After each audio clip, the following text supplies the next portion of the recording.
जय श्री कृष्णा। राधे राधे। सभी श्रद्धालु भक्त जनों को मेरा नमस्कार। आज आप श्रवण करेंगे मार्ग शीर्ष कृष्णा पक्ष की उत्पाना एकादशी की व्रत कथा। धर्मराज युधिष्ठिर कहने लगे कि हे भगवान, मैंने कार्तिक शुक्ला एकादशी अर्थात प्रबोधिनी एकादशी का विस्तार वर्णन सुना है। अब आप कृपा करके मुझे मार्गशीर्ष माह की कृष्णा पक्ष की एकादशी के विषय में भी बतलाइए। इस एकादशी का क्या नाम है और इसके व्रत का क्या विधान है, इसकी विधि क्या है, इसका व्रत करने से किस फल की प्राप्ति होती है, कृपाए यह सब विधि पूर्वक कहिए। भगवान श्री कृष्ण बोले, मार्ग शीर्ष माह के कृष्णा पक्ष में आने वाली इस एकादशी को उत्पाना एकादशी कहा जाता है। यह व्रत शंखों द्वारा तीर्थ में स्नान करके भगवान के दर्शन करने से जो फल प्राप्ति होता है उसके बराबर पुण्य मिलता है। व्रत करने वाले भक्त को चोर पखंडी पर स्त्रीगमी निंदक मिथ्याभाषी और किसी भी प्रकार के पापी से बात नहीं करना चाहिए। इसका महात्म्य मैं तुमसे कहता हूँ, ध्यान पूर्वक सुनो। युधिष्ठिर कहने लगे कि हे भगवान, आपने हजारों जग और लाखों गौ दान को भी एकादशी व्रत के बराबर नहीं बताया, सो यह तिथि सब तिथियों से उत्तम कैसे हुआ, बताइए। भगवान कहने लगे, हे युधिष्ठिर, सतयुग में मूर नाम का दैत्य उत्पन्न हुआ। वह 12 बलवान और भयानक था। उस प्रचंड दैत्य ने इंद्र, आदित्य, वासु, बाहु, अग्नि आदि सभी देवताओं को पराजित करके भगा दिया। तब इंद्र सहित सभी देवताओं ने भयभीत होकर भगवान शिव से सारा वृत्तांत कहा और बोले, हे कैलाशपति, मूर दैत्य ने भयभीत होकर सब देवता मृत्यु लोक में घूम फिर रहे हैं। तब भगवान शिव ने कहा, हे देवताओं, तीनों लोकों के स्वामी, भक्तों को दुखों का नाश करने वाले भगवान विष्णु की शरण में जाओ। वही तुम्हारे दुखों को दूर कर सकते हैं। शिव जी के ऐसे वचन सुनकर सभी देवता क्षीर सागर में पहुंच गया। वहाँ भगवान को शयन करते देखा। हाथ जोड़कर उनकी स्तुति करने लगे कि हे देवताओं द्वारा स्तुति करने योग्य प्रभु, आपको बारंबार नमस्कार है। देवताओं की रक्षा करने वाले मधुसूदन, आपको नमस्कार है। आप हमारी रक्षा करें। दैत्यों से भयभीत होकर हम सब आपकी शरण में आया है। आप इस संसार के कर्ता, माता पिता, उत्पत्ति और पालन करता, संहार करने वाले हैं, सबको शांति प्रदान करने वाले हैं। आकाश और पाताल भी आप ही है। सबके पीताम्बा, ब्रह्मा, सूर्य, चंद्र, अग्नि, सामग्री, होम, आहुति, मंत्र, तंत्र, जप, यजमान, जग, कर्म कर्ता, भोक्ता भी आप ही है। आप सबर व्यापक है। आपके सेवा तीनों लोकों में चर और आचार कुछ भी नहीं है। हे भगवान, दैत्यों ने हमको जीत कर स्वर्ग से भ्रष्ट कर दिया है और हम सब देवता इधर उधर भागे भागे फिर रहे हैं। आप उन दैत्यों से हम सबकी रक्षा करें। इंद्र के ऐसे वचन सुनकर भगवान विष्णु कहने लगे कि हे इंद्र, ऐसा मायावी दैत्य कौन है जिसने सब देवताओं को जीत लिया है? उसका नाम क्या है? उसमें कितना बल है और किसके आश्रय में है और उसका स्थान कहाँ है? यह सब मुझे कहो। भगवान के ऐसे वचन सुनकर इंद्र बोले, भगवान, प्राचीन समय में एक नारी जंग नाम का राक्षस था। उसके माया पराक्रमी और लोक विख्यात मूर नाम का एक पुत्र हुआ। उसकी चंद्रवती नाम की नगरी है। उसी ने सब देवताओं को स्वर्ग से निकाल कर वहाँ अपना अधिकार जमा लिया है।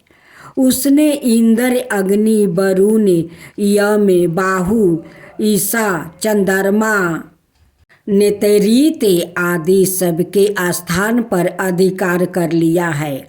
सूर्य बनकर सवाए ही प्रकाश करता है, सवाए ही मेघ बन बैठा है और सबसे अजय है। हे असुर निकंदन, उस दुष्ट को मार कर देवताओं को अजय बनाइए। यह वचन सुनकर भगवान ने कहा, हे देवताओं, मैं शीघ्र ही उसका संहार करूँगा। तुम चंद्रवती नगरी जाओ। इस प्रकार कहकर भगवान सहित सभी देवताओं ने चंद्रावती नगरी की ओर प्रस्थान किया। उस समय दैत्य मूर सेना सहित युद्ध भूमि में गरज रहा था। उसकी भयानक गरजना सुनकर सभी देवता भयभीत के मारे चारों दिशाओं में भागने लगे। जब सवाए भगवान रणभूमि में आए तो दैत्य उन पर भी अस्त्र शस्त्र आहूद लेकर दौड़े। भगवान ने उन्हें सर्प के समान अपने बाणों से बींध डाला। बहुत से दैत्य मारा गया, केवल मूर बाच रहा था। वह अविचल भाव से भगवान के साथ युद्ध करता रहा। भगवान जो भी छीन बाण चलाते वह उसके लिए पुष्पा सीधी होता। उसका शरीर छीन भिन्न हो गया, किंतु वह लगातार युद्ध करता रहा।